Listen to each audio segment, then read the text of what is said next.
Hello, and welcome to Productivity in Prose, a podcast about making the most of your writing time and honing your craft. Whether you're a seasoned author or a new writer, this podcast offers helpful tips to maximize your writing time, increase your writing productivity, and tackle the sometimes tough aspects of the writer life. I'm your host, Emily, author of Suspended in the Stars, among other things, and today's topic is Healthy Habits of a Productive Writer. Before you skip this podcast thinking, I don't want to become a gym rat or train for a marathon, hear me out. Being a healthy and therefore productive writer isn't just about working out. Yes, in episode 3, I did mention things like eating healthy and moving your body, but the type of health I'm talking about today goes beyond physical health. Will you hear me out?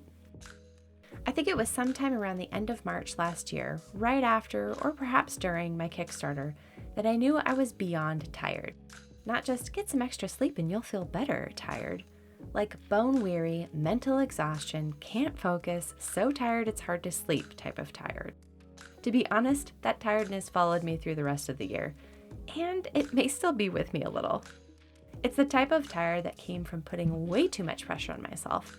I also think it's part of the reason I wanted to start this podcast. I know, that sounds ironic, and it's for sure the reason I've emphasized making reasonable plans for your writing. You see, I am the queen of overfilling my schedule. Sometimes this is due to the fact that I honestly think I can add the thing. But other times it's due to the fact that I didn't plan things out well and everything comes crashing down at the same time. Cue overload. This is exactly what happened in March 2023. I had no clue how much work a Kickstarter would be. To be fair to myself, it was my first one, and there were a lot of nerves and questions about how it would go. Would it fund? Would people like the book? What would they think of the cover? Would they like me? Okay, I realize that last one is a bit of a problem. But because I'm A, a procrastinator who works best under pressure, and B, a perfectionist, the perfect storm of the Kickstarter meant I spent countless nights staying up until 2 a.m. futzing with details to the story section, graphics, and price tiers. By the time the Kickstarter launched, I was in a sleep-deprived daze, giddy off of making it happen, but also so tired. If you followed the journey of Suspended in the Stars at all, you'll know that my overwork did pay off, but I'm not happy in saying that. I mean, I'm happy with the outcome, but I'm not happy with how much stress it took to launch the book. I'm also not happy with the last-minute nature of my prep for the Kickstarter, but I know that was on me, not on anyone else. Before we jump into the bulk of what I want to share today, I'm going to preface these statements by saying I am not always a healthy writer. I aspire to be what I've listed below, but there are some of these things that are still so hard for me.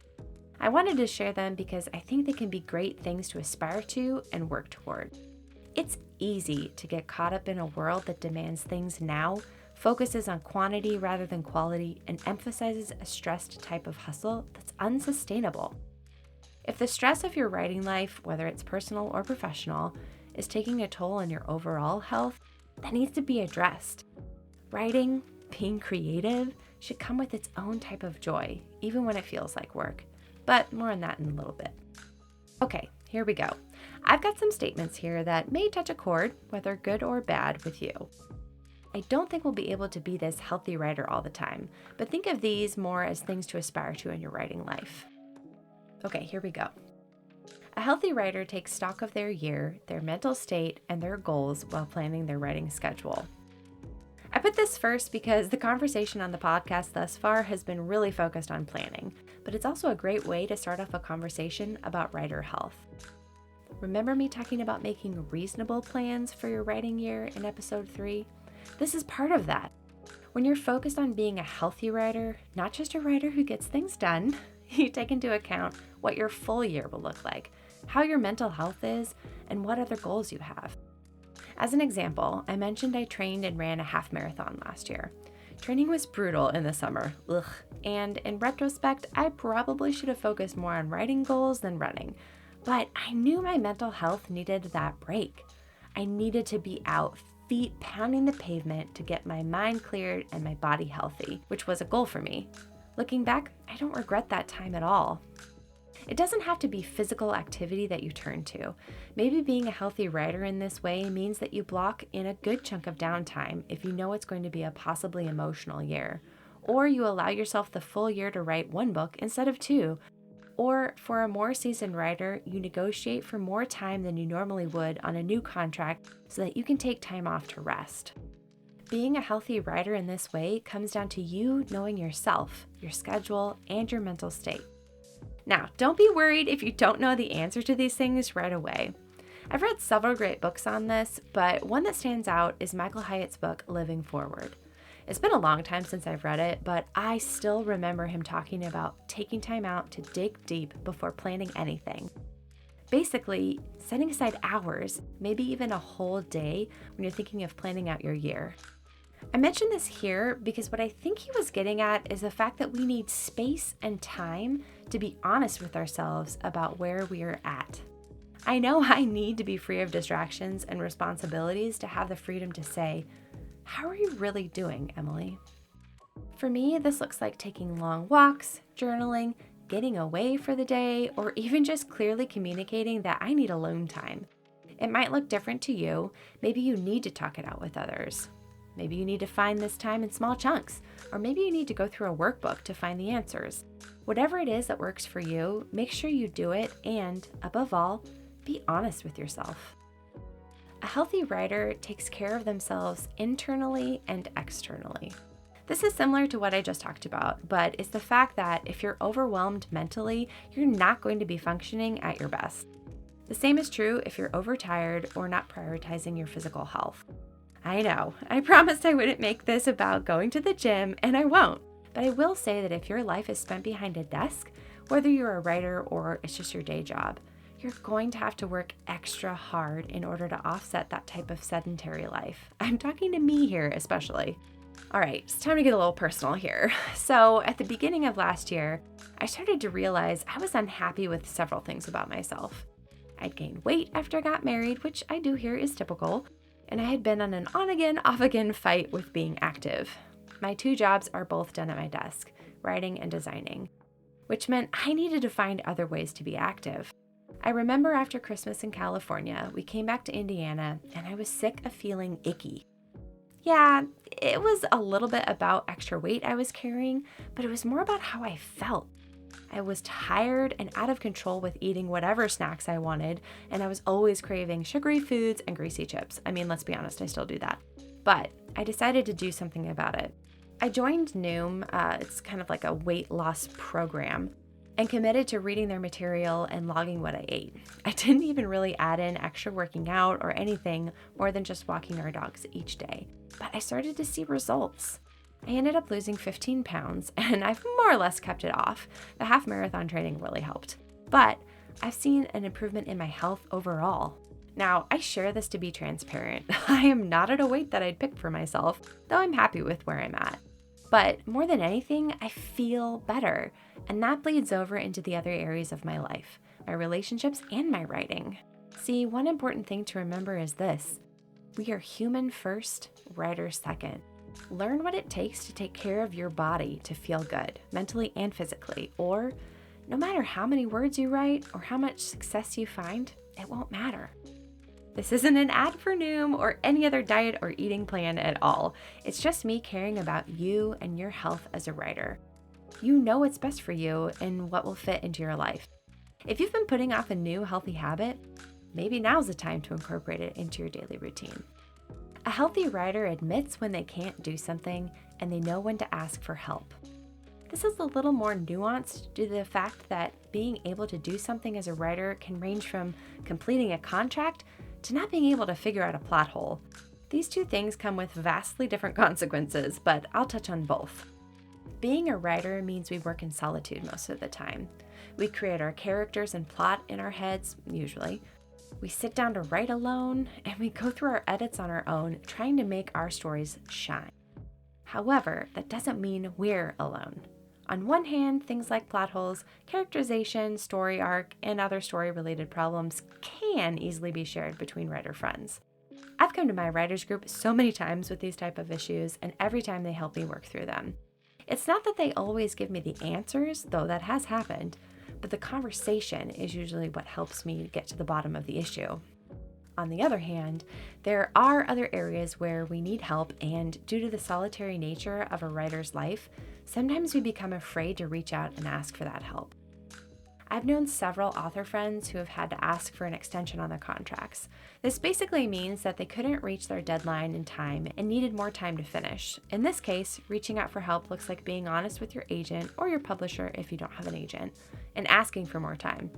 Honestly, it's so hard to do, but in the cases of those authors I know, it was the wisest choice for them. And honestly, it was a last resort. But I've even known authors who've had to break their contracts. While this isn't something they wanted to do or even planned on doing, it means they had to assess what was best for them and their family and move in the direction that was healthiest for them. No writer plans on these things, but we can't be afraid to reach out for help in working through those issues.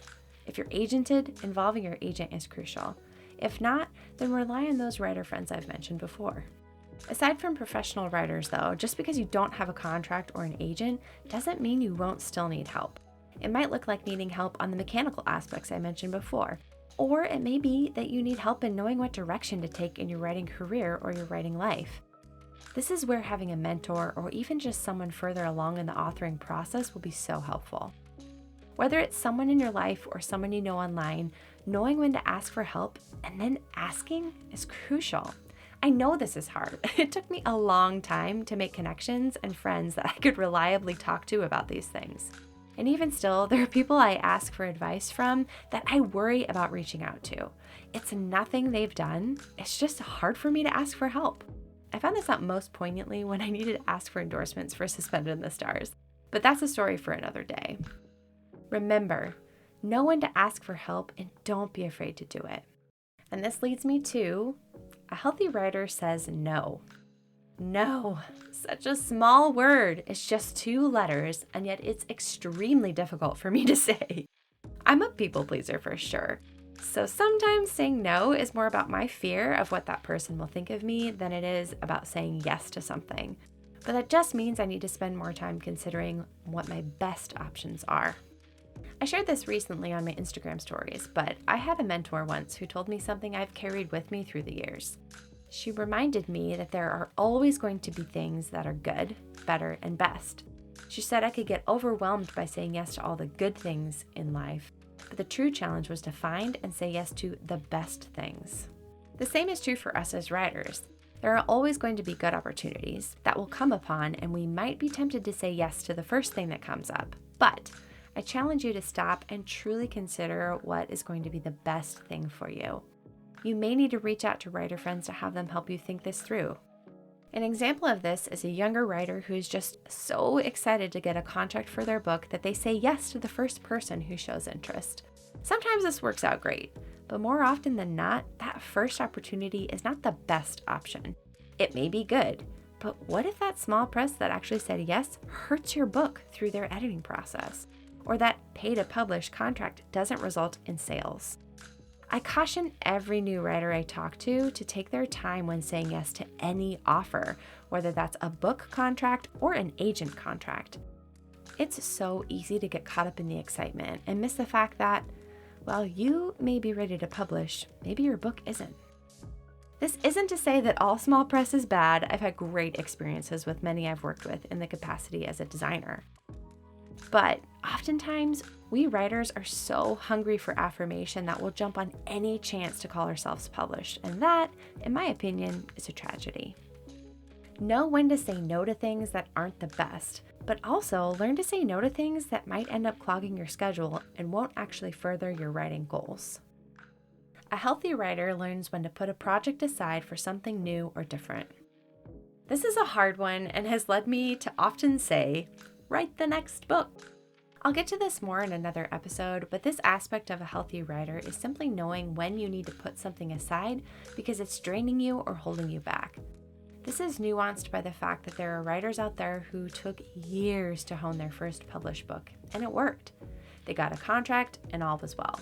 But I've also heard so many who agonized over their first book for years before writing another one, only to have that new book be the one that got them a contract. Obviously, hindsight is 20/20, and no one can know what book will land a contract. But there is something to be said about working on a new project and letting an old one sit idle for a while. A healthy writer learns that publishing trends change, and sometimes it's better to start fresh than revise for the 10th time. A healthy writer knows when to take breaks. I've talked about this a lot already, so I won't really go into too much detail here, but I will say knowing when you're burned out is a skill. You may ask, but Emily, won't I know when I'm burned out? You'd think so, but in my experience, it hasn't always been that way. I've had to have friends point out to me that I'm on the edge of burnout, and it's taken that warning to push me into action to care for the problem. I won't say all burnout is fixed by taking a break, but I think the vast majority of it can be. Oftentimes we burn out because we're too busy, stressed over the project or in life, or have a lack in our well of creativity. When I say a healthy writer knows when to take breaks, I mean they know what type of break they need. Yes, this is hard to identify at times. But as an example, here are some breaks that I've found I've needed. A break from my current work in progress. I can usually still write, it's just not on that project. A break from writing altogether. It just usually means I need more sleep. A break from social media. Usually this is because I'm comparing myself to other people or what I'm seeing on there is bringing me down or distracting me from my current project. A break from editing notes that hit a painful spot. Okay, usually this means I need to step away and process these unpleasant feelings, only to realize that the editor is right. A break from plotting a novel that's not coming together. This means I'm stuck on a point and often can be resolved by me going on a long plotting walk. A break from writing so that I can fill my creative well with well-told stories. Usually this looks like me watching a lot of movies or reading really good books. Or a break from all things writing and book related. This often means I am overall burnt out and I need a full and total break until I feel that itch come back. You know, the itch that says, I want to write this new thing. And last but not least, a healthy writer writes with joy. I picked joy, not happiness, because to me, joy is so much more than a feeling of happiness. Joy is steady. Joy is steadfast. Joy is sure. To me, finding joy in my writing doesn't mean I'm always happy to write or looking forward to every project I have to start. My joy is rooted in the knowledge that I love what I do. I love writing! And I do it because it's my passion and it's my gift. Finding joy in my work is what keeps me coming back when a story is being difficult. It keeps me coming back after a season of burnout because I can't not write. And it keeps me coming back because at my core, I am a writer and a lover of words, and it truly is my joy to put them on the digital page. Friends, hear this. If you aren't always happy about your writing or sitting down to write, that does not mean you aren't a writer or you aren't doing it right. There could be a number of issues you're facing, a plot hole, a lack of creativity, struggling with comparison, or a load of other things. But it doesn't mean that you're doing something wrong. However, if you always struggle to find joy in your writing and there is no joy ever, then maybe there's another issue. It may be that your burnout goes so deep, you need more than a day or a week or even a month to heal that. I've known plenty of authors who needed a year or more to heal. But it could also mean that something else is off. Perhaps you're writing because you have to, like I did with ghostwriting, but it's only for the paycheck and never a joy. Or perhaps you're forced to write in a genre or a category that isn't fun for you. Or maybe you're writing for the wrong reasons. To impress someone, to become famous, to prove something. I'm not saying you can't be a writer and write for those things, but a lack of joy will often lead to a less than healthy writer. Remember to uncover why you write, as Simon Sinek talks about in Find Your Why, and write for that purpose, not anything else. So what would you add to my list? And which ones do you struggle with the most? Please don't hear me saying these things as if I've got it all down. Let's be honest, my writing buddies know that I'll still say yes when I should say no. I'll still get stressed out because I put off writing for something else, and I'll still try to do it all on my own. But I know enough now to recognize these things in myself most of the time, and my hope is that by naming them, you too will begin to see them in yourself or your writing friends, and then you'll be able to come up with a plan to fight against them. In the next episode, I'll be talking about how to figure out your capacity as a writer. I'll be answering questions like, how many words is too many? How fast can I actually write? And what is a healthy writing goal? Thanks so much for listening, and don't forget to dream big and write boldly.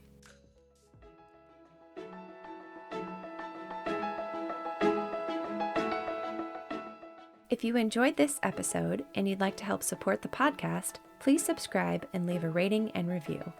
If you're looking for more writing inspiration, community, craft tips, and behind-the-scenes content, consider joining the EAH Coalition on Patreon with various levels of free and paid support. You can also connect with me on Instagram at CreateExploreRead and find out more about me, my books, and my design business on my website, eahcreative.com. Productivity in Prose is an EAH Creative production.